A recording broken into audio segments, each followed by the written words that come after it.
Esto de que incluso quienes podemos pensar, reflexionar y detenernos a reflexionar, tenemos tiempo para reflexionar, en algún punto somos privilegiados, digamos. No todo el mundo ni siquiera va a poder afrontar lo que está pasando de la misma manera. Claro. Así que es mucho más terrible en realidad de lo que nosotros, obviamente vamos a poner la reflexión desde un cierto lugar porque hay que hacerlo y porque hay una facticidad. Pero por supuesto que esto es mucho más complicado, no es solamente una problematicidad filosófica, sino es algo muy complicado a nivel sociopolítico, ¿no? Claro, sí, sociopolítico, geopolítico, y también es un tema generacional, porque este tema de la universidad pública y gratuita, sobre todo en Argentina, pues muchos de nosotros lo damos por hecho, pero no sabemos o por ahí desconocemos las rupturas históricas, las luchas estudiantiles que dieron pie a, bueno, a tener la educación que tenemos, que como decía Fantino, somos privilegiados. Pero yo creo que es un mal ejemplo Fantino en este momento, ya lo vamos a ver por qué. Aquí vamos a... Bienvenido. Bueno, entonces el tema de hoy es universidad pública y gratuita en Argentina. Recordar también siempre defenderla, ¿no? Porque yo que soy extranjero, vengo de Colombia, de Bogotá, y estudié, me recibí en una universidad pública en Argentina, me doy cuenta que es una marca fundamental, es decir, es un sello. O sea, salir de la Universidad Argentina es un sello argentino y es muy argentino, ¿no? La idea también es repasar un poco la evolución de la universidad en Argentina, ¿no? Porque la universidad en Argentina representa una larga lucha por la calidad de la enseñanza, el acceso a la gratuidad. Como para recordar un poco, la primera institución se inauguró en Córdoba en 1613, ¿sí? Es una de las más antiguas. Posteriormente se fundó en Buenos Aires en 1821 y la última fue en La Plata en 1890, ¿no? Inicialmente solo asistían los hijos de la élite.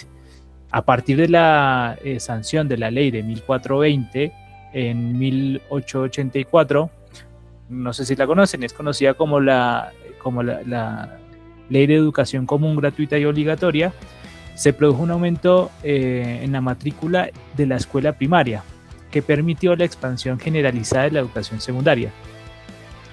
Y hacia mediados de la década de los 80, 1880, por ejemplo, en el caso de las mujeres, comenzaron a incorporarse a la universidad, aunque inicialmente enfrentaron una fuerte resistencia debido al machismo imperante entre los profesores y también entre los mismos compañeros de clase.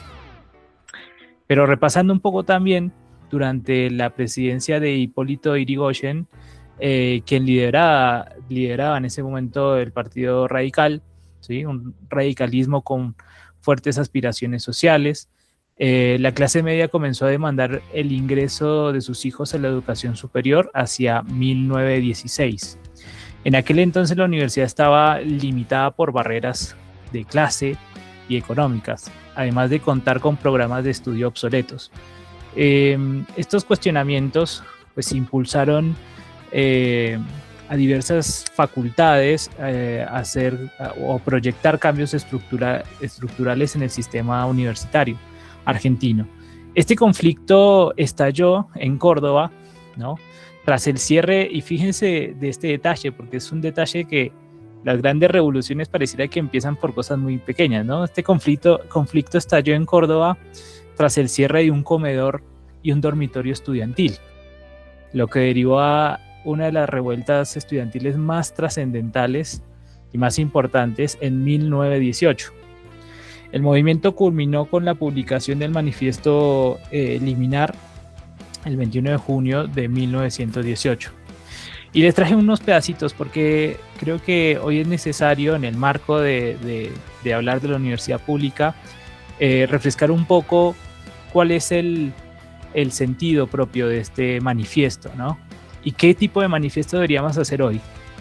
Dice así: hombres de una república libre, acabamos de romper la última cadena que en pleno siglo XX nos ataba a la antigua dominación monárquica y monástica. Hemos resuelto llamar a todas las cosas por el nombre que tienen. Córdoba se redime. Desde hoy contamos para el país con una vergüenza menos y una libertad más. Creemos no equivocarnos. Las resonancias del corazón nos los advierten. Estamos pisando sobre una revolución. Estamos viviendo una hora americana. La juventud ya no pide, exige que se reconozca el derecho de exteriorizar ese pensamiento propio en los cuerpos universitarios por medio de sus representantes. Hay otra parte que dice, está cansada de soportar tiranos. Si ha sido capaz, no puede desconocérsele la capacidad de intervenir en el gobierno de su propia casa, ¿no? Entonces, el manifiesto liminar, que fue el manifiesto en Córdoba en 1918. Y es muy curioso también recordar que esta revolución permitió una reforma estructural del sistema, destacando reformas en cuanto, por ejemplo, el cogobierno entre estudiantes, docentes y graduados. Se establecieron la libertad de cátedra y la autonomía universitaria, impidiendo la interferencia de gobiernos o fuerzas policiales en los programas de estudio, por ejemplo. Y este es el espíritu de la reforma de 1918, que democratizó la educación superior en toda Latinoamérica. Sin embargo, y siempre hay un sin embargo en nuestra historia, en Argentina el golpe militar de José Félix Uriburu de 1930 provocó una regresión hacia modelos conservadores. En el caso, por ejemplo, del gobierno de Juan Domingo Perón, se restituyeron los principios reformistas y se añadió un pilar fundamental, la gratuidad universitaria, establecida por decreto en 1949 y consolidada en la ley de 1948. En los años 60, bajo la gestión de Arturo Illia, por ejemplo, la universidad pública vivió una expansión formidable, duplicando su presupuesto. Y en este periodo se creó el primer canal universitario en América Latina, se incorporó la computadora científica, única también en la región, llamada Clementina, y un aumento significativo de la producción de medicamentos. Esto fue interrumpido nuevamente en 1966 por un golpe militar de Juan Carlos Onganía, quien intervino en las casas de altos estudios en lo que se conoce, que es trágico, la noche de los bastones largos, ¿no? Donde la Guardia de Infantería reprimió violentamente a estudiantes, docentes, muchos de los cuales fueron expulsados del sistema. Es importante también destacar que la Universidad Pública Argentina ha formado a 5 ganadores de premio Nobel: el doctor Bernardo Hussein en Medicina, Carlos Saavedra Lamas, premio Nobel de la Paz, Luis Federico Leloir en Química, César Milstein, Medicina, y Adolfo Pérez Esquivel, premio Nobel de la Paz. Todos ellos fueron egresados de nuestras instituciones públicas. Y cabe recordar que durante la última dictadura militar de 1976, el sistema universitario sufrió un ataque explícito que resultó en la desaparición forzada de estudiantes y docentes, así como la censura de innumerables libros. Y además, a lo largo de diferentes épocas, pues pensando, reflexionando, la universidad ha sido blanco de ataques con el fin de revertir los avances democráticos logrados en la reforma universitaria de 1918. Y para terminar un poco esta introducción, la universidad representa nuestro anhelo de una América libre, ¿no? Creo que todos podemos coincidir o tener alguna discrepancia, pero ese anhelo está siempre de la América libre, alejada de preceptos coloniales o lógicas de mercado. Y la pregunta que hago a la audiencia y hago a los que están participando es si es posible concebir una educación popular donde la práctica sea la afirmación de la igualdad. En lugar de partir de la desigualdad para alcanzar la igualdad como un objetivo lejano, ¿podríamos partir de la igualdad como premisa?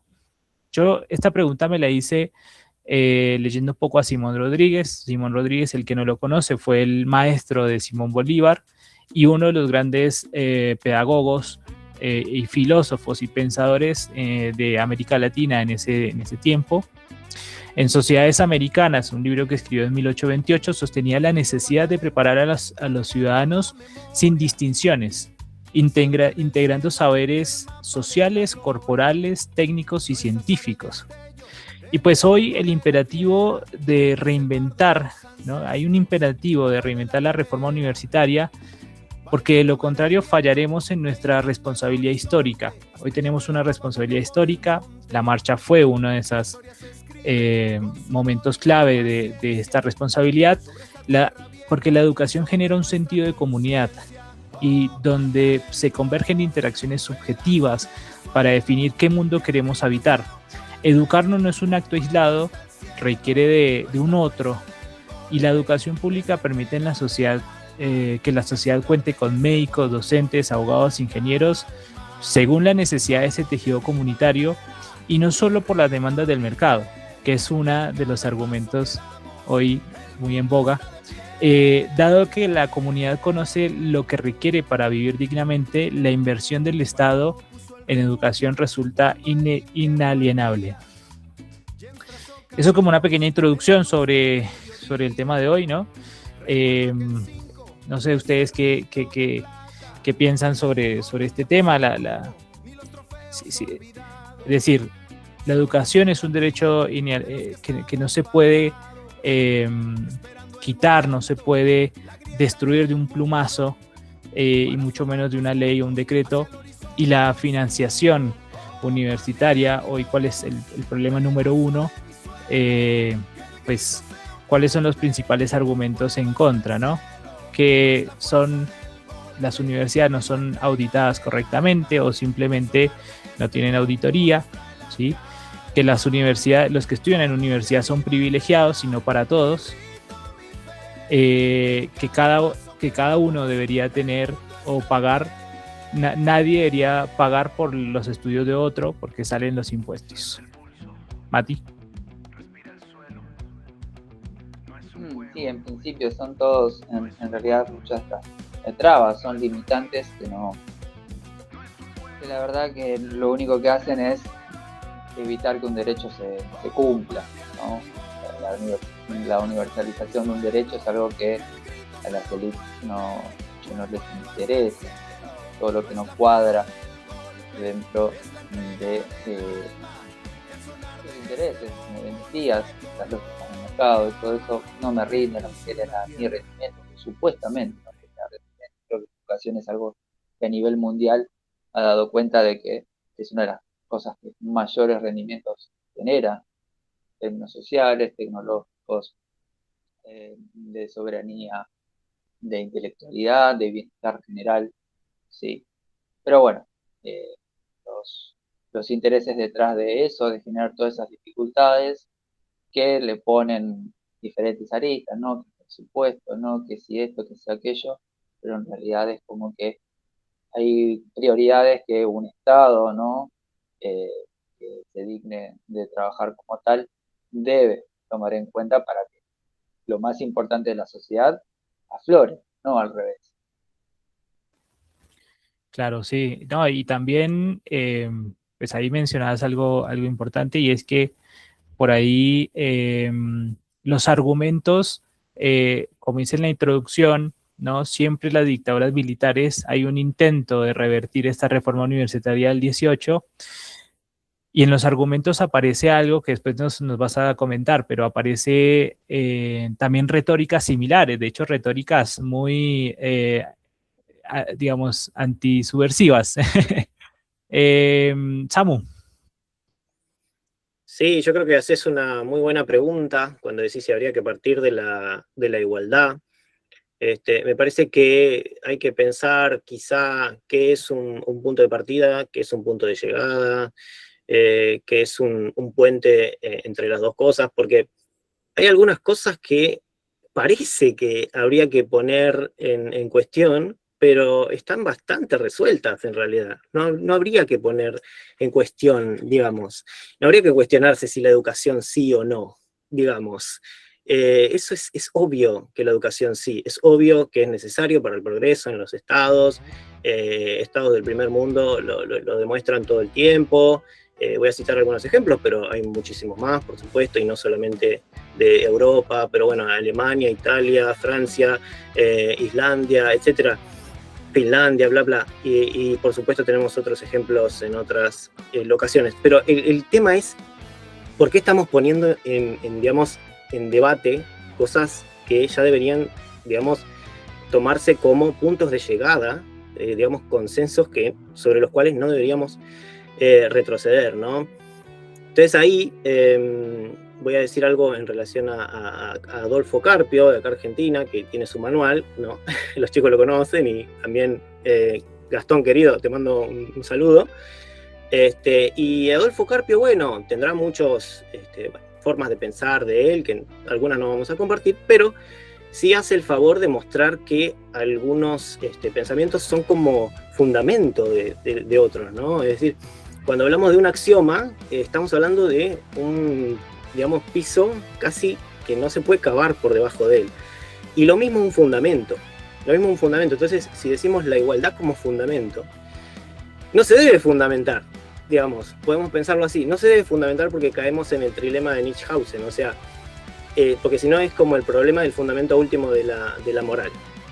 Bueno, dicho esto, me parece que es como dice Mati, esto está en lo antropológico, hay que aceptar la igualdad, porque entendemos que somos todos iguales los seres humanos, y la ciencia nos acompaña, ya una vez trascendido el racismo, por lo menos a nivel epistemológico, entendemos que hay una sola raza humana. Bueno, no quiero alargarme más. Lo que les voy a traer es algo de Kant, es algo sobre los pensamientos justificatorios, es decir, porque acá la pregunta es cómo se defiende lo indefendible, digamos, ¿no? Digamos, es la pregunta que a mí me interesa, es esto, ¿no?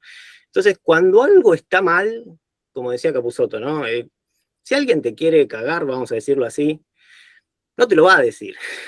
Entonces tenemos que salir de esta ingenuidad y tenemos que pensar cómo se justifica lo que está mal, digamos, porque se justifica sistemáticamente.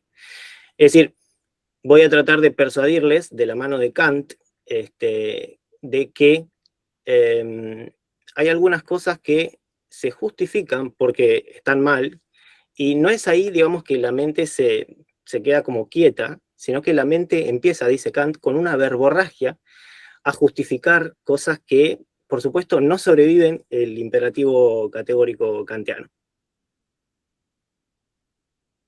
Sí, tal cual. También, Samu, pues pensando, ¿no?, en la pregunta, que, bueno, una de la tarea de la filosofía, de la antropología inclusive, y acá que nos acompañan psicólogos, es no dar las cosas como obvio, sino ver, por ejemplo, ¿no?, uno de los argumentos que tienen que tienen muchos, como para decir que la universidad debería ser auditada. El tema del financiamiento, ¿no? Es muy criticado, sobre todo porque sostiene, eh, digamos, el sistema universitario se sostiene a partir de los sectores más vulnerables.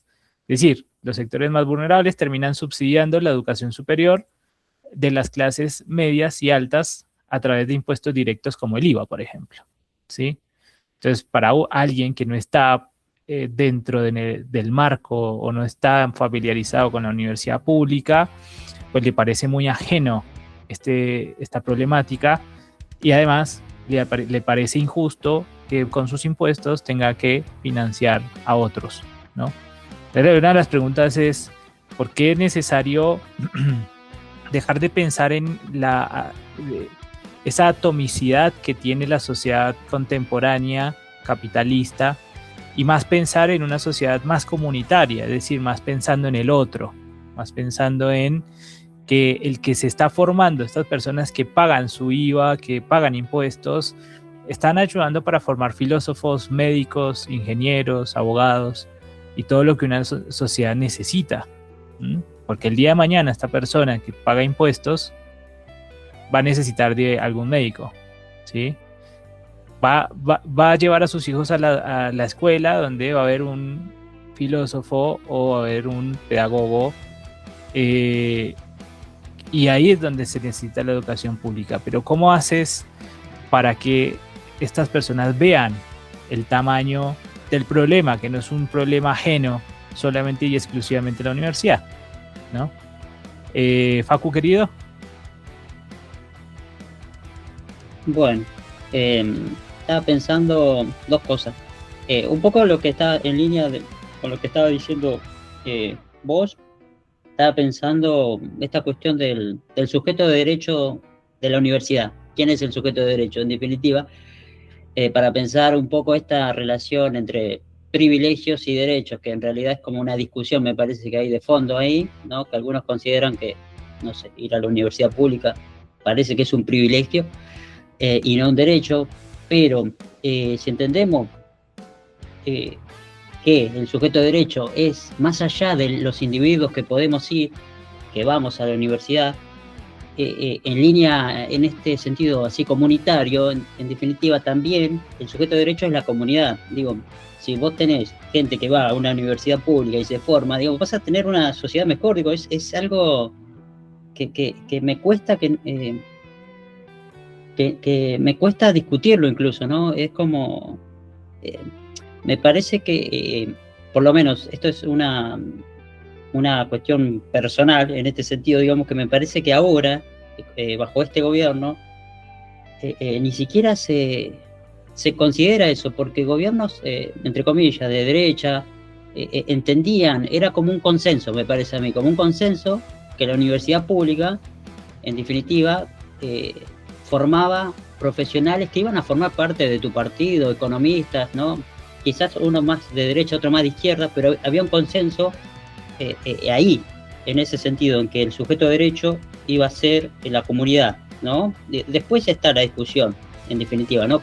Si son más de centro, más de derecha, más de izquierda, pensando en economistas, en ese sentido, ¿no? Eso por un lado. Y por otro lado, estaba pensando otra discusión que se da, me parece a mí, que es la igualdad y la desigualdad, esto que estaban diciendo, ¿no? El punto de partida y el punto de llegada. Yo entiendo que ahí hay como varios sentidos de igualdad, y quiero decir esto, que está bueno partir de un sentido de igualdad en términos de derecho, pero entendiendo también que hay una desigualdad económica, estructural, social, y que la universidad también te permite esa movilidad social ascendente, que está bien, ahora está un poco... ¿cómo decirlo? Hay un problema ahí, un problema económico, ¿no? Que también te formás y en definitiva no ganás tanta plata como antes, pero me gustaría señalar eso también, ¿no? Que es como la última herramienta que tiene la clase media para no caer en términos económicos también más, ¿no? Claro. Esas dos cosas nada más señalar. Sí, Facu, bueno, señalas algo importante. Yo hago la pregunta sobre si es posible pensar un sistema que parta desde la igualdad, no desde la estructura social desigual en la que vivimos. Y la sencilla razón que uno de los argumentos que hoy no se pueden sostener es que la universidad promuevan el ascenso social, ¿sí?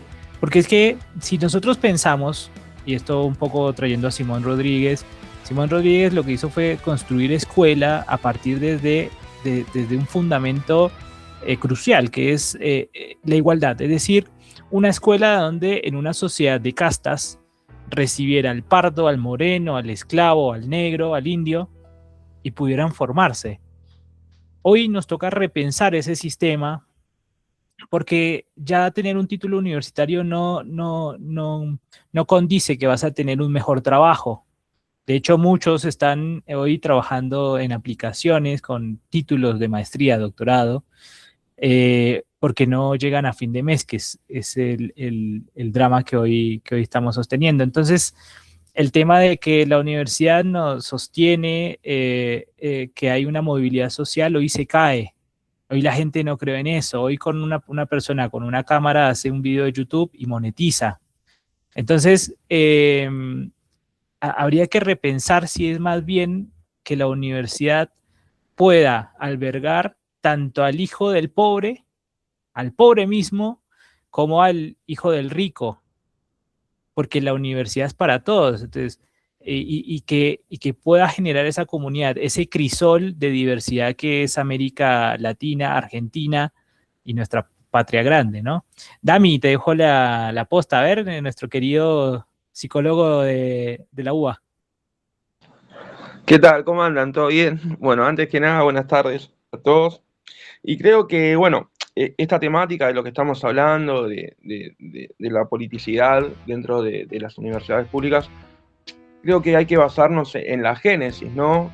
Si bien la universidad en Argentina nace en Córdoba, todavía copiaba los ideales coloniales de la Universidad Española.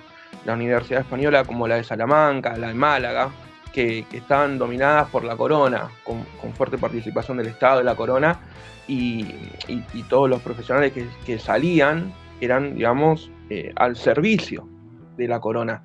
O sea, hoy en día un profesional puede tener una práctica privada, y en ese sentido, en esa época, digamos, de España, las personas profesionales estaban obligadas a trabajar para la corona, o sea, para el Estado. Entonces, a ir recaer en eso ya nos da una idea del por qué tiene tanta participación el Estado en la universidad. Creo que la universidad es uno de los ápices más importantes del Estado y es lo que legitimita, es lo que le da legitimidad al Estado y a su ideal, es lo que quiere transmitir.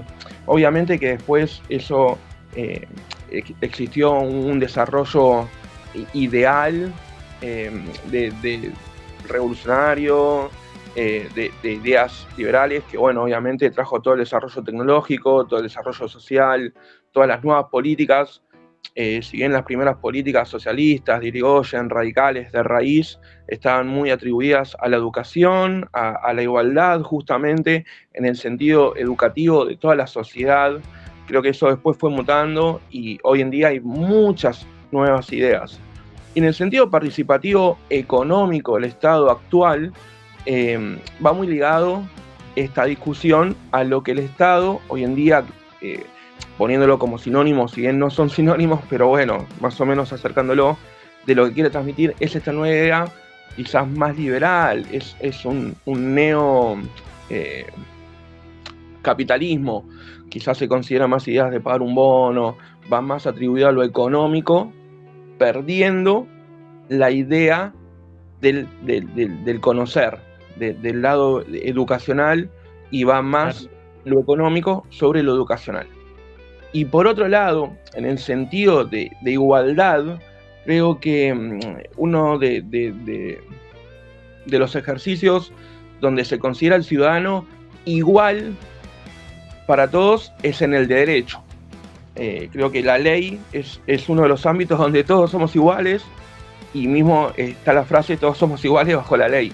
Ahora, desde lo educacional, creo que desde una perspectiva, por ejemplo, no sé, hablando algo más pequeño, por ejemplo, una perspectiva de Vygotsky, que bueno, es algo que más o menos podemos llegar a conocer todos, la igualdad es algo muy errático pensarlo así, porque todos tenemos una historia, todos estamos formados por diferentes ambientes, entonces la igualdad existe. ¿En qué sentido? En la parte cognitiva, en la parte económica, en la parte, no sé, digamos, ¿a qué llamamos igualdad? ¿Y cuál es el fin de la igualdad? ¿Qué queremos traer con eso? Porque una cosa es la igualdad de lo que buscamos y otra cosa es el acceso. Porque acceso a la universidad tiene todo el pueblo. Americano, internacional, asiático. En eso sí somos iguales, en el acceso. Ahora, en lo individual, en el hecho del sujeto cognitivo, por ejemplo, no. Nadie es igual a nadie. Claro. Bueno, gracias, Dami. Sí, es un punto clave que hablamos cuando hablamos de igualdad, que nos referimos, ¿no? Pues yo que planteé la pregunta, Simón Rodríguez lo plantea no en términos cognitivos. De hecho, si lo hablamos en términos modernos, cada uno tiene, o sea, somos diversos por ser seres humanos. Tenemos una diversidad en pensamiento, en lenguaje, en cultura.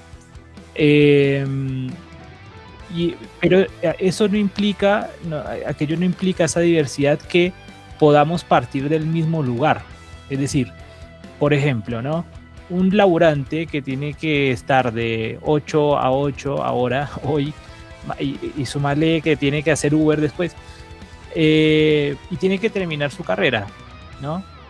Mientras una persona que por ahí tiene su papá, su mamá, tiene empresa, tiene algún negocio, tiene alguna rentabilidad, algún capital, que le permite que esa persona no estudie, no trabaje y que se dedique a estudiar. Ahí estamos hablando de una desigualdad. No es una desigualdad en el acceso, estamos hablando de una desigualdad del sistema de por sí. La educación debería plantear esa crítica, pero la damos por sentado y decimos que la educación debe garantizar que el ascenso social, pero si garantizamos el ascenso social nunca vamos a atacar el corazón del problema, que es la igualdad, ¿no? De poder, de que el hijo de la persona más rica pueda entrar a la UBA y que el hijo de la persona más pobre pueda entrar a la UBA, ¿sí? En las mismas condiciones. Entonces, ese problema es más de fondo, porque si hablamos de inteligencia cognitiva, por ejemplo, pues todos pensamos diferente, todos tenemos, digamos, capacidades diferentes, algunos somos mejores para la música, otros para las artes, y la idea es que la persona se desarrolle en ese sentido, ¿no? Pero siempre partiendo de una igualdad estructural. ¿Sí? Que la persona que no tiene para pagar el transporte e ir a la universidad lo tenga, pero que la persona que es rica o viene de familia rica, pues ayuda a financiar al que no puede, por ejemplo, porque tiene la forma de hacerlo. Samu. Sí, brother, querido, tal cual. Yo creo que hay varios debates. No creo que lo más importante ahora sea considerarlos enteramente legítimos, porque ya hemos entrado en ciertos pensamientos justificatorios. Yo voy a tratar de persuadirlos a pensar eso. Por ejemplo, cuando el Facu decía, bueno, hay quienes piensan una cosa, hay quienes piensan otra, en realidad esas premisas no son equivalentes. Hay algunas que son muy loables y otras que para nada, ¿no? Entonces, esto lo digo porque por supuesto que la filosofía abre preguntas, pero esto no quiere decir que vaya a considerar que tengan el mismo valor cualquiera de ellas. Creo que tenemos ahí un exceso de pensamiento posmoderno, espero que no me mate el Facu, que deberíamos replantearnos, es decir, está como esta idea de que cada uno tiene su propia realidad, ¿no? Bueno, eso no solo que no es kantiano, y no por eso va a estar mal automáticamente, pero quiero decir, hay fundamentos éticos que se desmarcan de una moral que nos pueden dar un sustento muy importante para pensar ciertas cosas. Por ejemplo, este debate que ustedes decían de si se va a poner digamos, el valor humano en el mismo lugar que el valor económico. Bueno, la verdad que es un debate que no sé si es tan importante, compañeros, la verdad que no. Es decir, sabemos al nivel de la valoración que la utilidad está por debajo de otro tipo de valoraciones como la justicia, la equidad. Es decir, eso no me parece una pregunta muy importante. Por supuesto que lo humano tiene que estar por encima del capital, por supuesto. Eso no me parece interesante ni importante de hablar. Me parece que hay que darlo por hecho y hay que avanzar, digamos, ¿no? Entonces, la pregunta es otra. Por supuesto que hay que criticar a las universidades. Por supuesto que las universidades son parte de un sistema y una hegemonía que debemos cuestionar.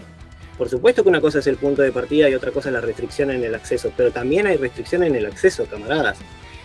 Por supuesto que hay una movilidad social ascendente, pero no es la que antes, camaradas.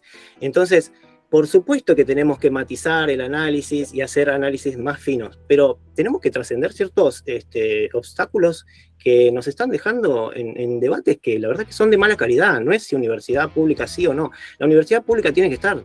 Eso debe ser una base. El problema acá es cómo mejorarla, digamos, cómo hacer que sea más inclusiva. Yo voy a ir por ese lado, Obviamente puede generar esto resquemores, pero yo voy a ir por ese lado. La universidad pública hay que defenderla y por supuesto que hay que partir de ahí en adelante. Eso debe ser el suelo, no debe ser una cosa para poner en duda, porque no hay buenas razones, no hay para nada buenas razones para poner eso en duda. Dicho eso, sí, dale. bueno, lo último que digo antes de pasar a otra cosa, ¿cómo lo voy a sostener? Diciendo que por supuesto que hay una realidad para todo el mundo igual, hay una realidad universal, pero nuestra, digamos, humildad desde Kant, y filosóficamente hablando, es reconocer que hay un noúmeno, hay partes de la realidad que no podemos comprender, por supuesto, pero para eso tenemos que debatirla entre todos, pero no es mi realidad, no es mi realidad, digamos. Por supuesto que hay una valoración subjetiva, una perspectiva, pero no es, por lo menos en Kant, no es eso, digamos. La realidad es sí misma y tiene ella el derecho, digamos, sino que, es decir, ¿la verdad absoluta existe? Sí, pero nadie la tiene, digamos, ¿no? Eso. Bueno, lo que comentás ahí, Samu, mira, acá podemos partir diferencias, eso sí. Yo creo que los debates, estos debates, aunque a nosotros nos parezcan raros y como que un poco obvios, nuevamente, hay que darlos. Porque, por ejemplo, ¿no? Y ahí después te dejo la posta, Facu, y yo sé que esto también Bati tiene para hablar. Hoy se objeta que hay una presunta falta de transparencia en el control, ¿no? Señalando que las universidades se amparan en su autonomía constitucional. ¿Para qué? Para que no se dejen auditar. Entonces, uno dice, bueno, tiene una auditoría, ¿por qué se comienza a desfinanciar con este argumento diciendo que hay curros, que hay robo de dinero y que por lo tanto le están robando a toda la sociedad? Te dejo, Facu querido. Sí, hay varias cosas. Se me fueron de la cabeza, lo tenía en orden, pero bueno, voy a empezar al revés. Cuando yo me refería, no es que cada uno, esto respondiendo un poco a Samu y a la acusación de postmoderno, que esa me dolió, no, mentira. Lo que yo me refería es que, por ejemplo, con el término educación, está bien, todos, o los políticos o la clase política dirigente siempre en campaña, ¿no? La educación es como uno de los términos que más se utilizan, pero como todo término importante está en disputa, digo, no es lo mismo educación para una clase que para otra. Lo que quiero decir es que no es que cada uno tiene una realidad, sino lo inherente a la política es el conflicto entre intereses. Entonces, el término educación está en disputa y quiero decir, en este sentido, por alguna educación va a ser, no sé, educar para ser, no sé, trabajadores o para ser, no sé, para ganar más plata, ¿no? En términos económicos. Para otros va a ser otra cosa educar. Digo, el neoliberalismo tiene una concepción de educación, eso es lo que quiero decir, que está como en disputa, me parece a mí, en lo que nosotros pensamos como educación. Vos me decías que el debate hay que, como que no hay que darlo porque es evidente que el humano tiene que estar por encima del capital, ¿no? Pero la realidad es otra, digamos, es como hay conflicto entre lo que uno desea y la realidad, porque si están desfinanciando la educación, digo, este debate, no es que hay que dar el debate, hay que hacer algo para defender la educación. Y me parece a mí que también estamos en una situación de impotencia que ni siquiera salir a la calle está sirviendo, o no le está entrando esa bala a este gobierno, a eso es lo que voy. No sé, y ese me parece a mí que es una de las impotencias que hay, ¿no? Que esto no quiere decir que no hay que salir a la calle, digo, eso desde ya, ¿no? Pero me parece que falta algo más todavía, ¿no? Eso. Y Claro. con respecto a la igualdad, también quería decir algo.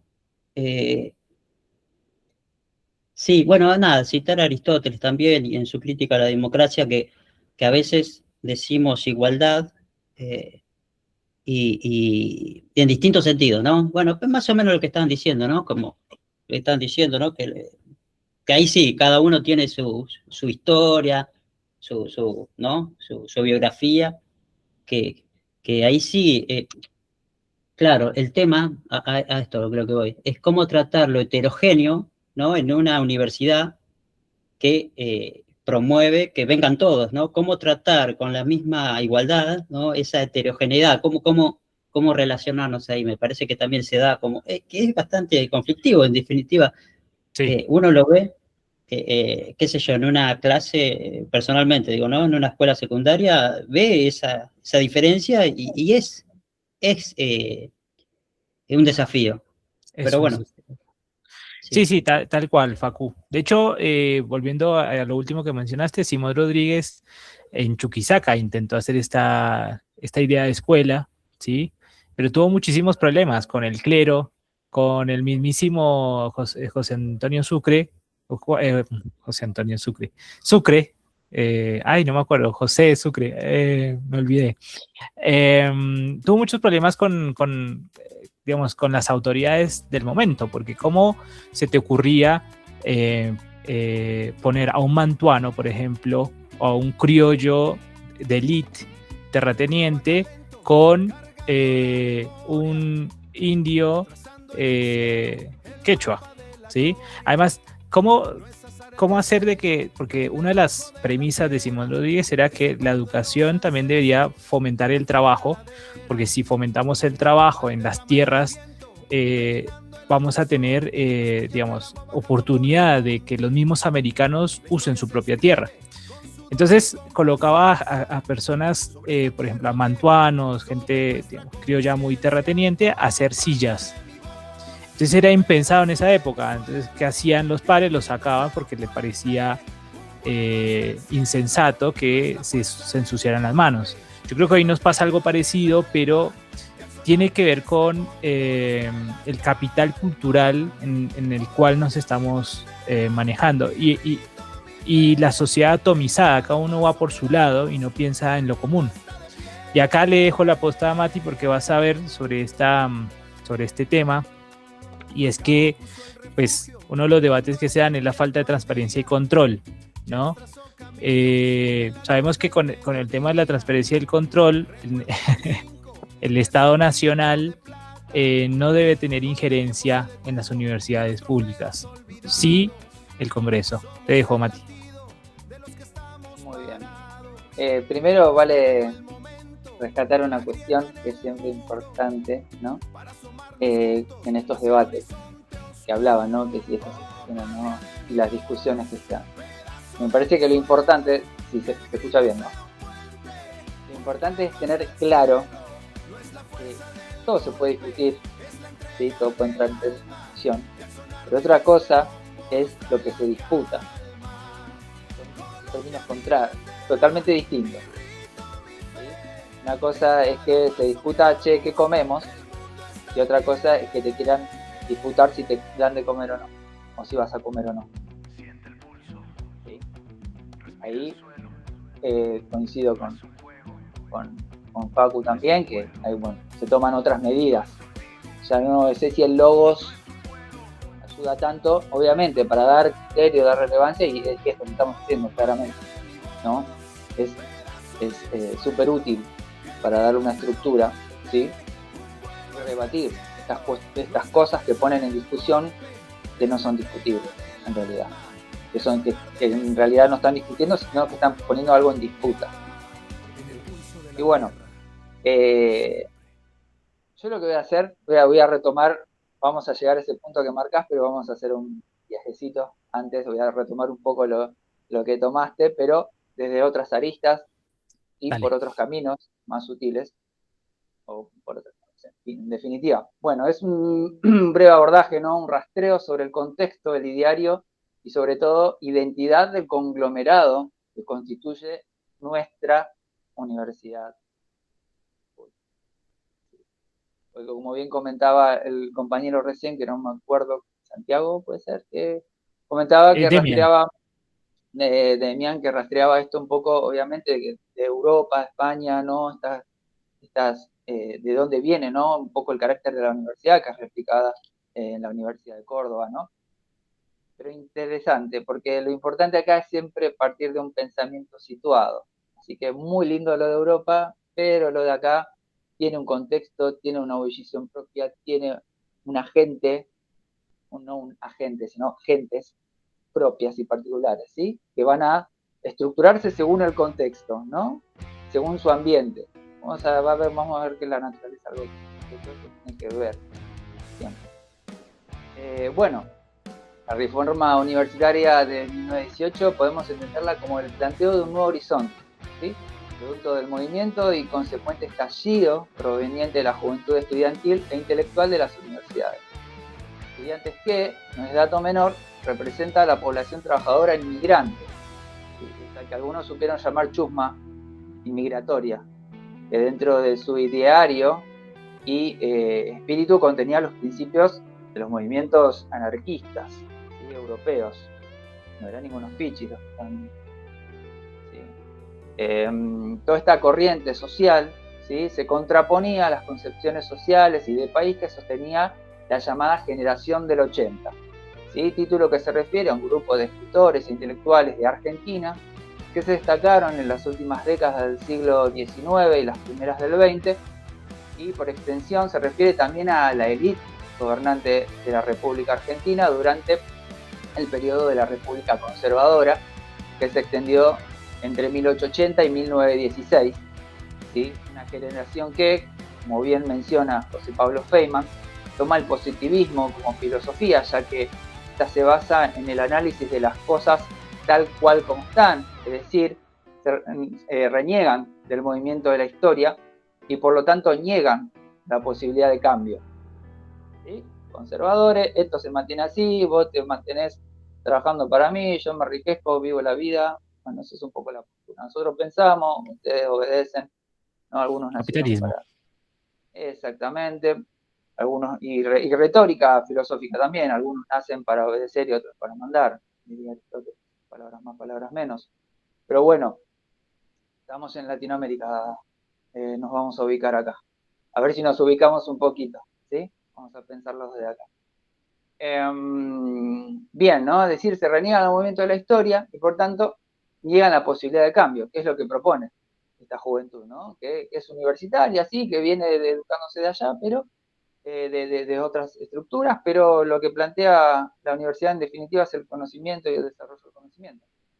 Pero bueno, pero lo que está en juego dentro de este proceso, aparte del derecho, es la identidad de un pueblo, de un territorio y sus agentes, ante la concepción de esta élite históricamente instalada. La inmigración europea fue convidada al territorio, que vengan, los que venimos en barcos, no sé, olvidables, ¿no? Para darle una lavadita de cara al pueblo, ¿no? Porque yo no les gusta el fichaje a esta gente, se le puede decir gente, ya habiendo negado a los originarios nativos y el mestizaje del gaucho como ser nacional, ¿sí? Que tampoco pareció haber sido suficiente, ¿no? El gauchito ahí, qué sé yo, pero para borrar otra cosa, ¿no? Para borrar la idea de que acá había pueblos antes. Crean este personaje literario, ¿no? Es real también. Pero bueno, esta reforma universitaria se da en Córdoba, como con una población inmigrante culturalizada, ¿sí? A la cual la élite dominante ya había asignado un rol, ¿sí? Dentro de su idea de país. Esta población no iba a ser considerada más que para el trabajo y sobre todo la explotación, ¿sí? No vienen a la libertad y que quieren estudiar, ¿no? Eso no está en el ideario de esta gente, ¿no? La generación del 80, ¿no? Que es muy importante el tema, bueno, pero no fue hasta la supresión del internado del hospital de clínica a comienzos de diciembre de 1917 que esta gesta reformista se dio inicio, ¿no? Esto que bien comentaba David en un principio. Esa medida aumentó el malestar estudiantil, que desde entonces no dejó de escalar, ¿sí? Figuras como la de Deodoro Roca, abogado periodista argentino, tomaron la escena para el despliegue de un nuevo horizonte, ¿sí? Para la Universidad Argentina, pero también, y esto es muy importante, con miras hacia realidades y universidades latinoamericanas, ¿sí? Ya que los principios de estas reformas miraban más allá de una situación local. Eso es lo que le da la trascendencia y relevancia, sobre todo en términos de derecho. La revuelta estudiantil cordobesa tuvo su expresión en el célebre Manifiesto Liminar, que bien traía David y comentaba, de la Federación Universitaria de Córdoba, redactado por, bueno, ya mencionado Deodoro Roca, y titulado La Juventud Argentina de Córdoba a los hombres libres de Sudamérica. No estamos hablando de una cosita de acá, de un berrinche de estudiantes de acá. O sea, es un poquito más complejo. Por eso hay que ver qué es lo que se discute y qué es lo que se está disputando. No estamos hablando de presupuesto. En la que decía, y vale la pena recordar algo que también vos mencionabas, pero bueno, lo que decía Deodoro en este manifiesto, sí, creemos no equivocarnos, las resonancias del corazón nos lo advierten, estamos pisando sobre una revolución, estamos viviendo una hora latinoamericana, ¿sí? Importante esto, súper importante. En aquel manifiesto también remarcaba lo siguiente, algo que también habías comentado: acabamos de romper la última cadena que en pleno siglo XX nos ataba a la antigua dominación monárquica y monástica. Hemos resuelto llamar a todas las cosas por el nombre que tienen. Córdoba se redime. Desde hoy contamos para el país una vergüenza menos y una libertad más. Y esto es muy importante. Los dolores que quedan son las libertades que faltan. ¿Sí? Interesante leer esto. Ojalá se definiera esto, no sé, Sí. pero bueno, parte de lo que se da. En una nota de lavoz.com, Gonzalo Tarría, director del Museo de la Reforma, explica que en los meses posteriores del conflicto siguió calando y aumentando la ebullición de lo que ya se venía gestando en las calles del sector de Alberdi, conocido como Barrio Clínicas. ¿Sí? Lo más importante para mí es que Sarria remarca que allí, en esos momentos, confluyeron los estudiantes que llegaron de la mano de la inauguración del Hospital de Clínicas en 1913, y los obreros, ¿sí?, que vinieron a fines del siglo XIX y principios del XX con el apogeo de la construcción. Por lo que aquel barrio cambió totalmente su fisonomía, ¿sí? Esta unión entre estudiantes y obreros, al no encontrarla en la España aquella universitaria, ¿no? Media extraña. No ocurriría. Pero ocurre acá, porque el contexto es distinto, el ambiente es distinto. Los naturales se manejan con el entorno. Y parten de una experiencia distinta. En esos momentos, estudiantes y obreros están muy intelectualizados. ¿Sí? Habían debates y mucha interrelación en lo que se dio en llamar la bohemia obrero-estudiantil de Barrio de Clínicas. ¿Sí? Término que es como música para mis oídos. Bohemia obrero-estudiantil. Decime si no va para poner un par así y Totalmente. recibir de todo. Una cosa hermosísima que nadie le va a hacer porque los intereses del mercado son otros. No importa. Acá estamos para pensar otra cosa. Pero Tal más cual. relevante aún es que nos recuerda también que Deodoro Roca ya había planteado que, ojo para ustedes chiquites, el puro universitario era una monstruosidad en contra de la ortodoxia académica y clerical que regía la universidad y despegaba totalmente de la sociedad.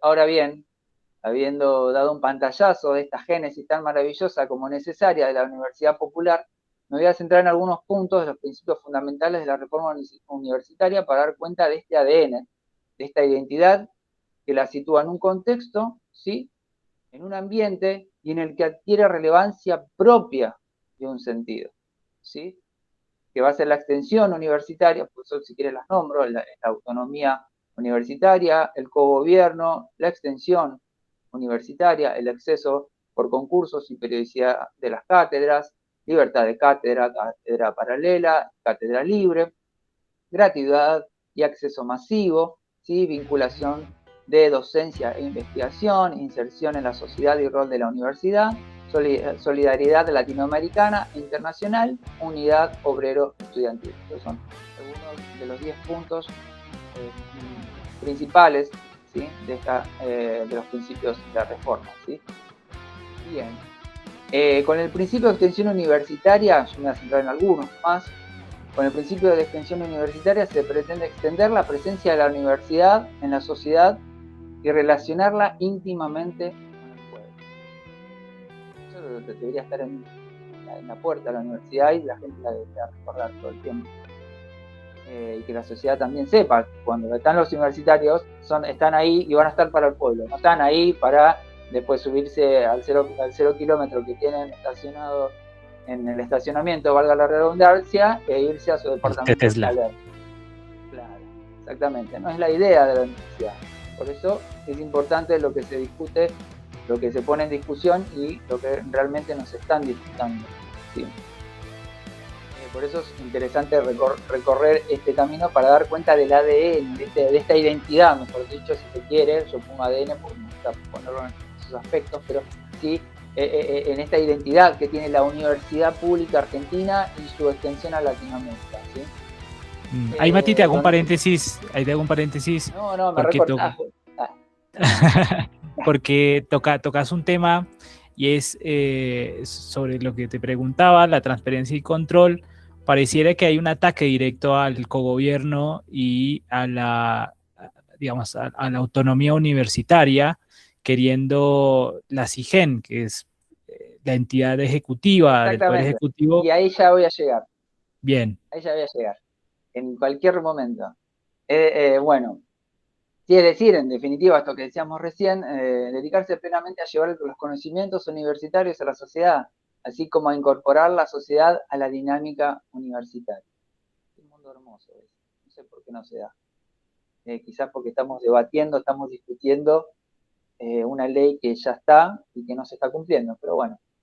La gratuidad y la suspensión de los aranceles universitarios, que recién va a alcanzar, ojo, esto es importante para los quienes van a la universidad y no son anti-PUC, anti-Perón, qué sé yo, bueno, la gratuidad y la suspensión de los aranceles universitarios recién va a alcanzar vigencia efectiva con el decreto 29.337 firmado y promulgado ¿por quién?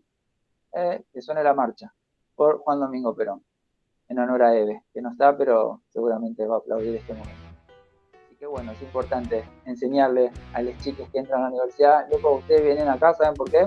Porque hubo un muchacho que seguramente les va a putear, pero le puso onda al asunto y ustedes entran acá sin tener que pagar. El 22 de noviembre de 1941, ¿no? La reforma universitaria propone un amplio acceso a la universidad por parte de la población y una especial atención a las dificultades para ingresar que puedan, ¿sí? Encontrar los trabajadores y los sectores con menor poder adquisitivo. O sea, la universidad tiene que contemplar esto, ¿sí? Eso es importante, porque si no, no se da una gratuidad, ¿sí? Y se vuelve algo restrictivo. ¿Sí? Una universidad, otro punto, ¿no?, que destaco, una universidad inserta en la sociedad manifiesta la necesidad de precisar los modos en que ésta atienda las necesidades y problemas de la sociedad en que se encuentra inserta. Entonces, con este punto también, la gente puede decir, no, porque con mis impuestos les pagan a estos que son privilegiados. No, la universidad, entiéndalo, está para usted. Todo el conocimiento que se desarrolle ahí se va a volcar sobre la sociedad. Y ahí a que por factores macroeconómicos o intereses tanto individuales como particulares de mercado, eso no se dé, ahí hay que discutir. Y por otro lado, otro punto importante es la solidaridad latinoamericana internacional de las universidades insta a encontrar formas de unidad entre las organizaciones y universidades, ¿sí?, de Latinoamérica. Acá vale la pena rastrear las concepciones de patria grande, ¿sí?, que bien hablábamos el otro día con David y Eve, ¿sí?, dentro de este ideario social, cultural, intelectual, científico y humano, dentro de lo que promueve nuestra universidad. O sea, esto no puede faltar, no puede faltar. Estamos pensando en una universidad, estamos pensando no en una cuestión local, de acá, no de la Universidad de Córdoba o la Universidad de Buenos Aires. No, estamos pensando en las universidades y en las sociedades, ¿sí?, en los pueblos latinoamericanos. Y bueno, no hay mucho que aclarar de la suma importancia que tiene esta visión de unidad entre el movimiento estudiantil y movimiento obrero, ¿sí?, que es algo que otro punto que fomenta la reforma. Fomentar una relación estrecha entre estos y un apoyo mutuo, y no solo en sus reclamos y movilizaciones, sino también en los logros y alcances para el bien común general, ¿sí?, de la sociedad. Ahora bien, vamos al punto. Dando cuenta, ¿no?, si damos cuenta de todas estas características, de este ADN, de esta identidad de las universidades argentinas, la pregunta que se nos viene es si realmente falta presupuesto o si simplemente se busca desfinanciar. Y sobre todo cuando se habla de auditar a las universidades, ¿qué es lo que se busca relevar? Y cómo, sobre todo, cómo un gobierno de derecha puede dar cuenta y reconocer lo que verdaderamente es relevante para una universidad autónoma con dicha identidad. ¿Sí? ¿Posible que vea qué es lo relevante? Puede decir, no, estos gastos, esto no sirve. ¿Cómo sabes? Si no te das cuenta. La Universidad de la UBA hace un congreso, paga un local, un aula, un salón, para hacer un congreso latinoamericano de filosofía. Y dice, no, eso es un gasto de más, no va, por ahí, en fin. No sirve para nada. Exactamente, no sirve para nada, porque para ellos no va a servir para nada, porque no tienen la idea, no comprenden la identidad de la Universidad Pública Argentina. Ellos están pensando una universidad en su galaxia mercantil, y la universidad acá tiene otro contexto y otro peso. Sí, y ahí te hago un paréntesis rapidito, perdón, y es el tema que es una crítica, ¿no? La falta de alineación con el mercado laboral, ¿no? Se argumenta que el Estado financia una sobrepoblación de carreras en humanidades en detrimento de las especialidades tecnológicas estratégicas. Porque lo social no es estratégico, está bien. ¿Acaso entenderán la importancia del principio de extensión universitaria? ¿Acaso podrán dar cuenta del valor intrínseco, el carácter público y gratuito que hacen para el bienestar del conjunto de la sociedad argentina y su desarrollo y futuro? Esas son las preguntas que ellos se tienen que hacer, y que en estas situaciones se tienen que dar. Pero no, porque no nosotros, ¿sí? Nos estamos discutiendo a ver si podemos comer o no podemos comer. ¿Cómo? No se entiende. Como algo que es vital y me hace bien y potencia todas mis condiciones, de golpe lo tengo que pagar, arancelar, qué sé yo. Pero bueno, ellos vienen con una estructura que no es foránea, que no es una auditoría que posee más rasgos de administramiento y persecución que de real ordenamiento de las cuentas, que es idéntica a la intimidación y hostigamiento que padecen cientos de personas diariamente detenidas por las calles por la fuerza del orden, siempre de modo racializado y estigmatizante. A eso me suenan las auditorías que pretenden, o este ruido que hacen, ¿no? Y digo ruido porque, y vale la pena aclarar, que las universidades no se niegan a las auditorías. ¿Sí? Como bien lo afirma Jorge Biglieri, decano de la Facultad de Psicología de la UBA, y que es el AGN la encargada de hacerlo, es decir, la Auditoría General de la Nación, que es el máximo organismo de control externo del sector público en Argentina y que depende del Congreso de la Nación. ¿Sí? Ya están las cuestiones para que funcionen. Lo que pasa es que, bueno, hay una intención de poner en discusión algo que no está. ¿Sí? No es necesario que el Poder Ejecutivo, el presidente y el ejército, ¿sí?, quiera salir a articular procedimientos que no le corresponden. ¿Sí? Y la idea de la división de poderes es justamente esa. ¿Sí? El juego retórico de un gobierno que busca instalar la sospecha de irregularidades dentro de la opinión pública para embarrar la cancha, cosa que hablábamos el otro día, a partir de una polarización totalmente contraproducente, ¿sí?, en el marco de auditoría sí, auditoría no. Hablamos de identidades, la identidad del pueblo que dio valor y preponderancia al saber para el desarrollo y la liberación de un continente contrapuesto a la identidad de una derecha elitista que intenta seguir instalada en un sitio que no le corresponde dentro de una democracia. Ahora bien, dentro de este brevísimo marco en el que es el presupuesto universitario el que no se está respetando y que fue aprobado por el Congreso de la Nación bajo la Ley de Financiamiento Universitario número 27.795, en octubre de 2005, ¿sí? De 2025, la que no se está cumpliendo, ¿sí? Es la ley la que no se está cumpliendo, ¿sí? Y es lo que se exige. El diálogo es imposible, ¿sí? Sin una lógica que lo valide y una ética que lo sostenga, ¿sí? No era de este gobierno la frase dentro de la ley todo, fuera de la ley nada, ¿no? Tan citada por Bullrich.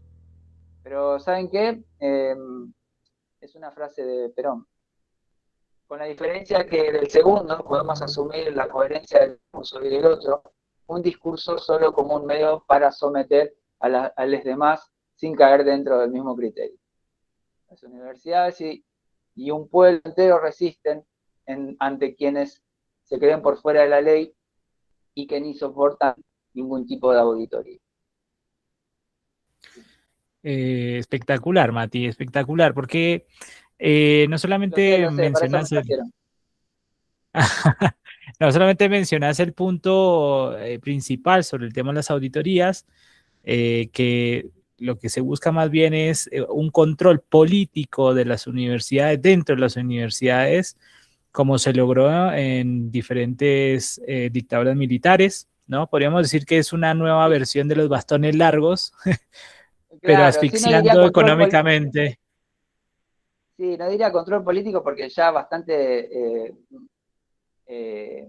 mal y penoso está el término político, ¿no? Pero es un instrumento de poder que usa, Sí. sometimiento, ¿sí? Yo, Lo pueden hacer con los libros, con la cultura, con lo que te ponen para leer o cómo buscan organizar, entre comillas, una sociedad, o lo hacen a partir de estas cuestiones.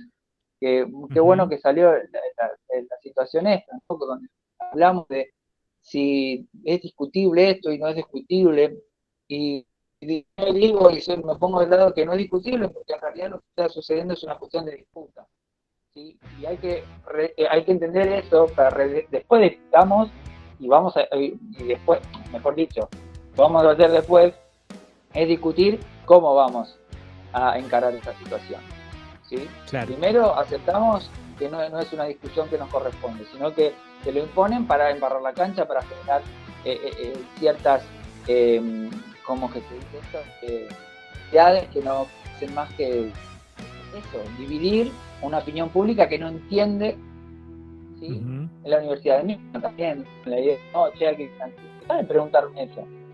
Porque estoy acá gracias a que no tengo que pagar y gracias a que puedo venir yo y gracias a que no hay un examen de ingreso. Por ejemplo, estoy acá aprendiendo gracias a que no tuve todas esas trabas. O a cualquier persona que capaz que le pones un examen de ingreso, las personas se van a ir nivelando o van a ir encontrando el nivel dentro de la universidad. Y es importante que también que entre los alumnos se apoyen para darle lugar a eso y que sea realmente una comunidad, ¿no? Que voy con mi carpetita, me siento ahí, miro lo que dice el profesor, termina la clase, agarro mi carpetita y me voy. Agarro el auto que me pagó mi viejo o mi vieja y me voy al departamento de alquiler. No es así. Claro, no, y que también no solamente es la batalla, es una batalla que el gobierno ha hecho cultural, porque quiere someter no solamente el cogobierno universitario a sus políticas, entre comillas, neoliberales, sino también ha querido someter a los mismos estudiantes a que crean en la meritocracia como instrumento o como un valor esencial en una sociedad tecnocapitalista, ¿no? Cuando la meritocracia lo único que hace es generar más desigualdad entre el pueblo mismo. Y mencionabas otro tema importante, y ahí te doy la apuesta a Samu, es la cuestión de la gratuidad para estudiantes extranjeros.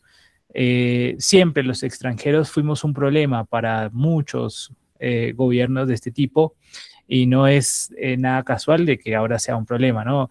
Se muestran estadísticas que, por ejemplo, en la UBA hay un 50% de estudiantes extranjeros en medicina y en La Plata un 40%, si no estoy mal. Eso son datos del gobierno, pero lo que quiere mostrar ahí es justamente un problema que no es problema, porque en realidad en la población total de estudiantes extranjeros es un 5%.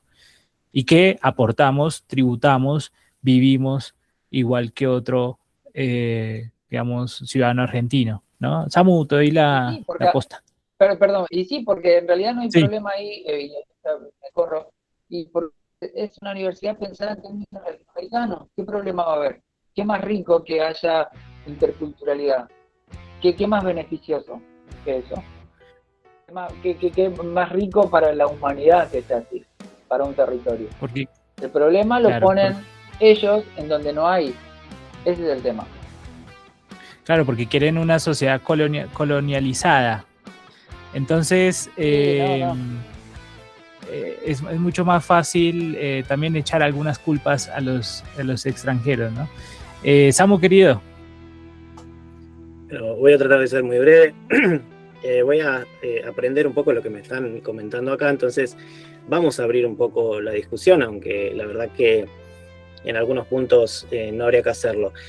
Los argumentos que hay de los afines a este gobierno son que la culpa la tiene la oposición, por ejemplo Cristina desde el balcón, o sea, si podemos considerar que ese es un argumento, que las universidades roban, es decir, ya hablamos de las auditorías, digamos, no se registra ningún tipo de irregularidad, que los docentes son unos sinvergüenzas que usan de escudo a los chicos, es decir, los docentes que están cobrando un salario que está por debajo de toda América Latina ahora mismo, ¿no?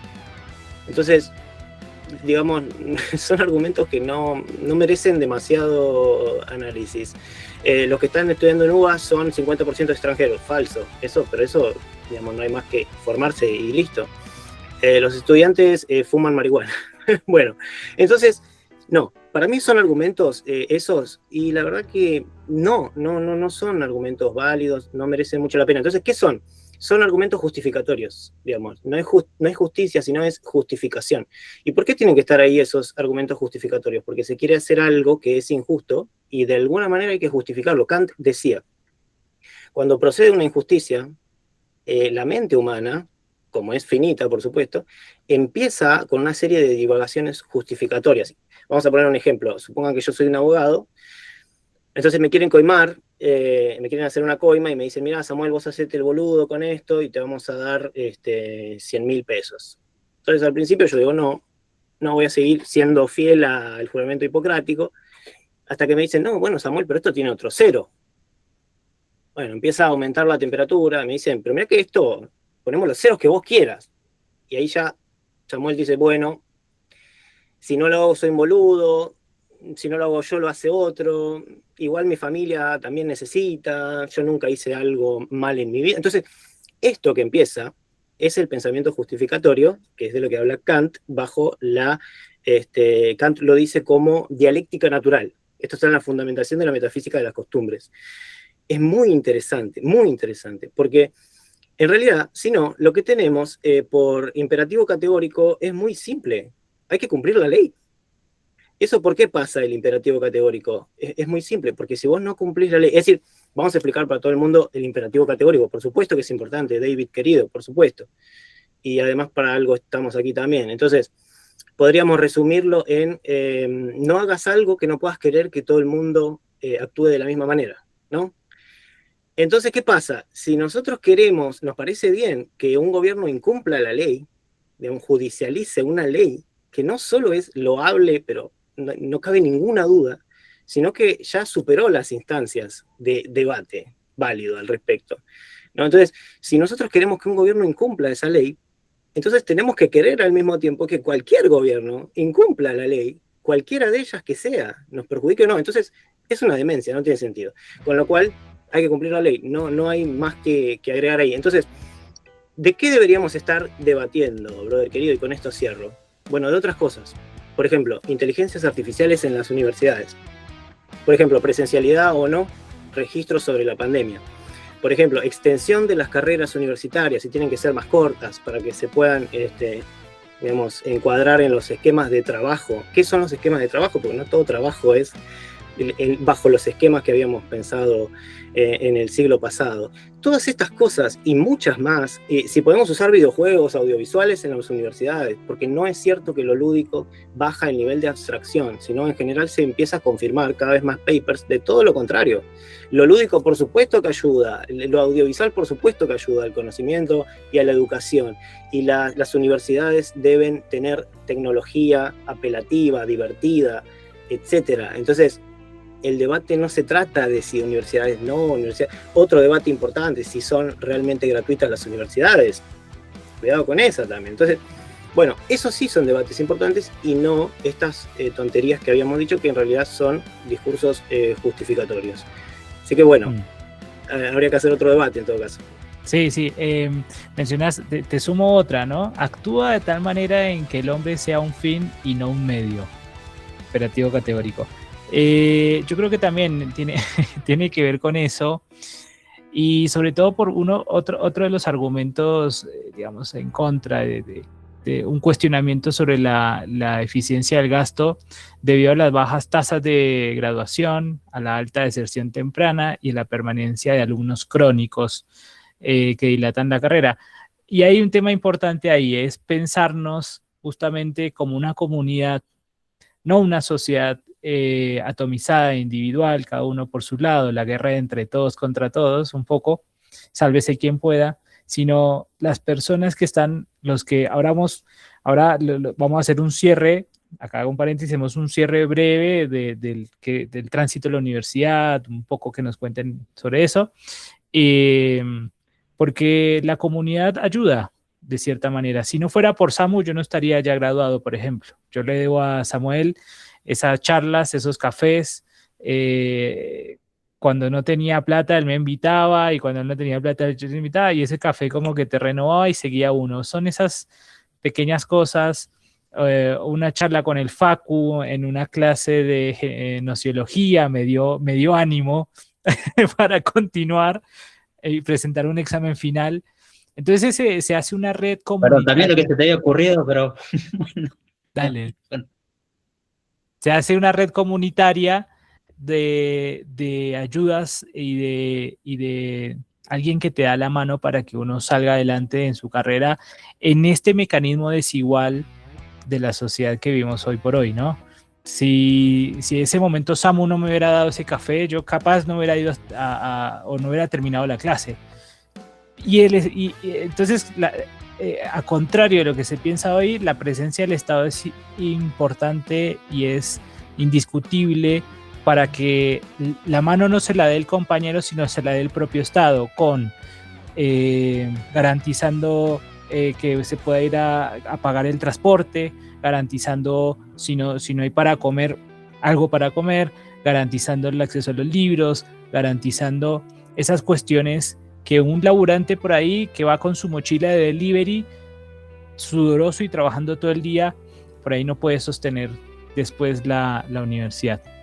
Bueno, vamos a hacer un cierre, Facu, te dejo para que charles, también que nos cuentes un poco tu paso en la universidad, si notas esto de la comunidad o fuiste solo y solo, digamos que te graduaste sin ayuda de nadie.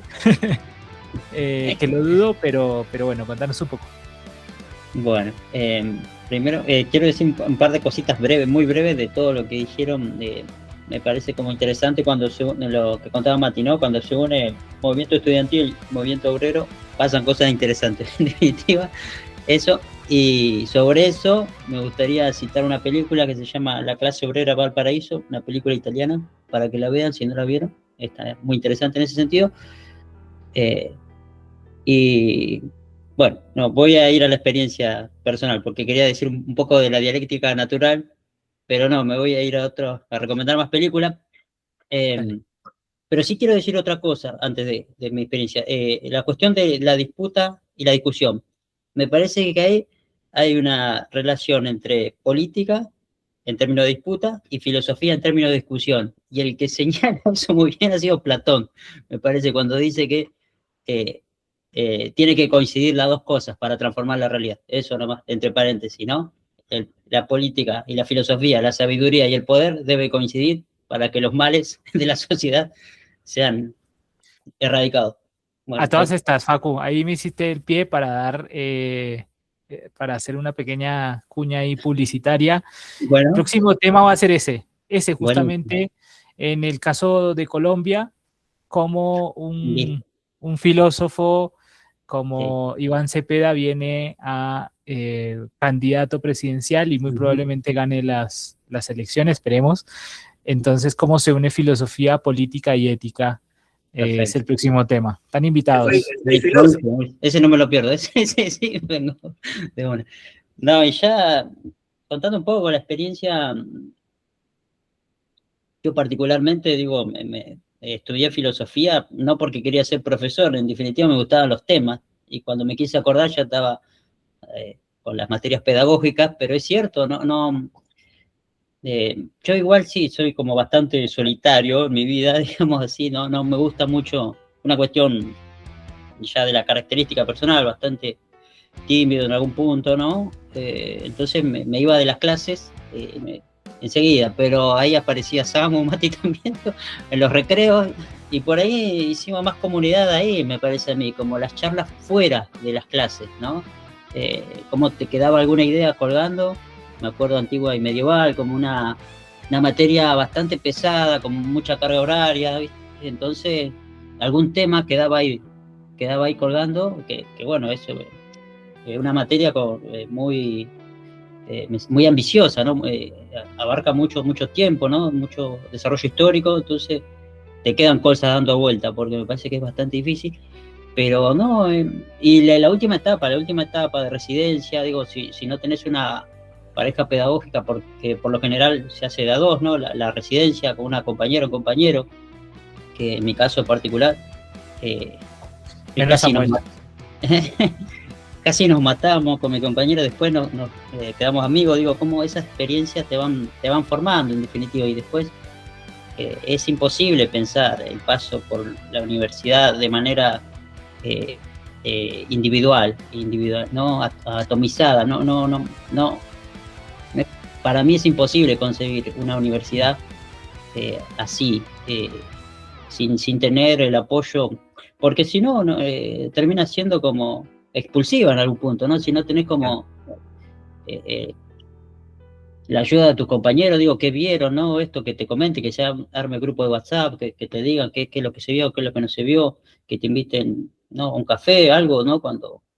Que te pregunte cómo estás, eso también, Claro. digo, algo muy elemental, Mm. ¿no? Que a veces uno pregunta por cortesía y te responden realmente cómo están, y no estás preparado a veces, pero ahí se dan vínculos, esta vez establece un vínculo que me parece que es lo que más se necesita en estos tiempos, ¿no? Como Ujú. que también es un ejemplo de que el tejido social no está completamente roto, en definitiva. Claro. Sí, no, y también no solamente las personas que están dentro de la comunidad universitaria, sino por fuera, ¿no? Los padres, Total, sí. Los que tienen el novios, novias. apoyo de Ujú. algún familiar, de algún afecto. Bueno, en mi caso particular, primera generación ¿no? Universitario. Por eso cuando, cuando me recibí, digo, no es un éxito individual, ¿viste? Es un éxito familiar, en definitiva. Digo, eso es como Claro. muy potente, digamos, es muy potente, en definitiva. Sí, todos, digamos, todos. Por eso digo, el tejido social, claro, ahora sí, los incluyo también a la familia, amigos, afectos, novios, parejas. Ahí está. Gracias, Facu. No, por favor. Excelente. Profe de Filo, si lo quieren contactar, ahí después pasa el número. Samu, bueno, con Samu yo quiero contar que cursamos, bueno, con Samu y Mati también, nada, genios totales y qué bueno que estemos juntos en esto también. Dale, Samu. Sí, totalmente. Para mí es el compañerismo es fundamental. Si no, no se puede, por lo menos atravesar la materia, las carreras de la misma manera. Hay momentos que son muy, que se te puede venir el mundo abajo. Hay momentos que hay que sostener la cursada. No sé si todo el mundo lo sabe, pero es como un segundo trabajo. Es muy arduo, la verdad. Muchas horas de lectura, cosas. Así que no, si no fuera por por compañeros, lo comunitario, por el WhatsApp, por las charlas aparte, por todo eso, no hubiera sido lo mismo de ninguna manera. Así que sí, el hecho social es parte de todo esto, no es un aderezo, no, es condición necesaria de esto. Así que bueno, me dejo eso nomás. Sí, yo quiero decir que, por ejemplo, yo en mi caso particular, que estaba trabajando, ahí lo conocía a Demi, a veces yo no llegaba a fin de mes y a mí me salvaba mucho, por ejemplo, que esto era una ayuda del Estado, el Estado provincial, que es el boleto estudiantil. Sin eso no hubiera podido. Y bueno, ahí tuve la ayuda también de la comunidad. Dale, Mati. Bueno, sí, para mí, nada. Lo que me queda, primero, la universidad llega por un comentario de un conocido que me dice, bueno, che, no, que la universidad, que no sé qué, che, dan filosofía, vos que te gusta leer esas cosas. No, me lo dije yo. No tenés que pagar nada, qué sé yo, vas ahí, no sé, te anotás. Claro, o sea, eso es otro método de distanciamiento, ¿sí? Y de alejamiento de la sociedad respecto de la universidad. Que si no te lo ponen en tu frontera, cuando estás en la primaria, cuando estás en la secundaria, en tu entorno familiar o algo, eso no aparece, realmente no aparece. Lo digo como una persona de clase humilde que, eh, tiene otro mundo, digamos. No es lo mismo nacer en cierto estrato social, donde tus padres son unos médicos, el otro es ingeniero, cirujana, etcétera, etcétera, y donde va a seguir los pasos del abuelo y va a ser abogado, no sé qué, o va a ser doctor, o se va a encargar de la clínica, como más, como el horizonte como es bastante planificado, ¿no? En cambio, desde otro sector de la sociedad es como, che, terminar el secundario y arrancar a laburar, que hay que parar la olla, hablando más de pronto, ¿no? Claro. Y es que único en la universidad, que deja de mirar películas. Sí. Es un poco eso. Y el paso por la universidad en contraposición de quienes dicen, no, pero los que no egresan. Yo creo que la transformación que deja el paso por la universidad es fundamental, porque te abre un panorama, esto mismo, te abre la frontera de lo que vos empezás a pensar, lo que vos empezás a interpretar, empezás a analizar los discursos, a analizar los datos, a generar un pensamiento crítico, ¿sí? Que quizás en la secundaria o en otras instancias educativas no se lo desarrolla tanto, no se lo comenta. Te topa con otras personas, te topas con gente que sabe mucho, cada estar en un salón con ciertos profesoras, es como que, viste, wow, o sea, y vine, me tomé el bondi y estoy acá y es como que, wow, o sea, el conocimiento, algo que alguien imagina como nuevo, vuelvo a la imagen de las películas, algo lejano, algo que pasa en las películas yankee o no sé, que van a la universidad y tienen las camperitas y después tiran los ¿no? Es una película lejana, ¿no? Uno tiene la idea de ir a laburar y saber que te van a explotar. Ese es todo el panorama que agachar la cabeza, dale para adelante como puedas y fíjate si puedes aguantar. Tal cual. Pero cuando aparece en ese horizonte, ¿sí? La universidad es realmente importante. Y después, bueno, está obviamente lo social, que es lo fundamental también, ¿sí? Que es encontrarse con personas y uno obviamente está dispuesto también a eso. Puede llegar a ver también con características de personalidad, como bien decía el Facu, si vos te pones a sentar con el Facu, recopado el chabón. Pero nada, es callado, no es a lo que voy cuando digo como uno se levanta y se va, es porque hay gente que no le interesa el resto. Lo único que me interesa es la nota que me da el profesor y el resto no me Claro. interesa. Puede ser también por cuestiones de tiempo o qué sé yo, X. Pero se pierde para mí en esa actitud o en esa forma, se pierde el jugo real de la filosofía, pero bueno, de la universidad en todo caso. Sí. Son estos lazos, ¿sí? Sí. Interpersonales y que después se desarrollan sociales, y esto llevándolo al plano de lo social en términos de estratos, que venga un tipo o pibe, una chica que tenga plata o que no, que se cruce con un trabajador, que se cruce. Eso es importante, igual así con personas de otros países, dar cuenta de que el mundo no se termina en el barrio.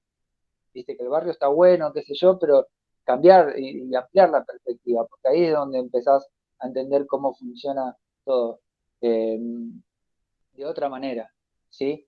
Tal cual. Y bueno, para mí es un poco hacer de la universidad una casa, ¿sí? En la que vos vas y las pibes que están ahí de familia. Ujú. Pero eso depende de a veces encontrar gente, bueno, como Samu, como Paco, como David, que tienen como la gentileza de pararse, no sentirse atacados y ponerse a charlar y hablar.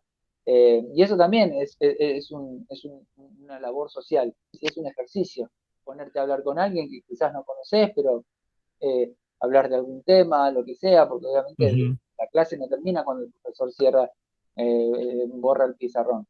La clase empieza ahí, pero termina con lo que vos puedas seguir hablando con tus compañeros, con las preguntas que te quedaron, ¿sí? Con las cosas No, que vas y leyendo y cómo con la se experiencia genera, propia. cómo se genera comunidad y un sentido de pertenencia e identidad, ¿no? Que Totalmente. bueno, que hoy nos falta mucho en esta patria grande, que estamos cada uno en su país discutiendo sus cosas y no pensamos en esta reforma universitaria, ¿no? En la consigna de patria grande. Eh, en mi caso, le agradezco mucho también a los profesores que me dejaron llegar tarde porque trabajaba y era un serial llegando tarde, pero era por el viaje. Así que, bueno, la universidad no, uno no transita solo, transita con otros. Pues terminamos el programa de hoy. Esperamos que les haya gustado, que lo disfruten, que aprecien este conocimiento o lo poco que se pudo haber hecho con estos argumentos por ahí que andan dando vueltas. Y nos Y vemos. vayan a la universidad, porque es su derecho. Exactamente. Nos vemos entonces el próximo domingo. Chao, chao. Las vías del tren con tu collar azul intentas salir por la calle Dumont, salida 200 metros para en la Paternal. Mira desde el andén el horizonte teatral de la ciudad del sur.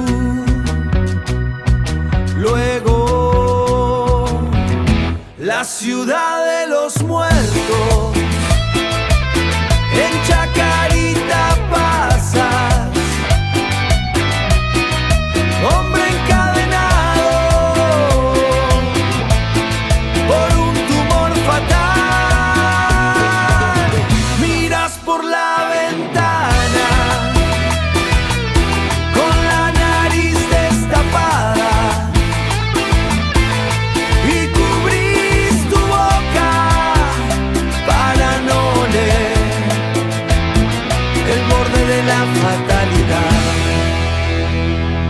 Luego, la ciudad de los muertos, Chacarita pasas por un tumor fatal. Miras por la ventana y cubrís tu boca al borde de la fatalidad. Palermo arrebata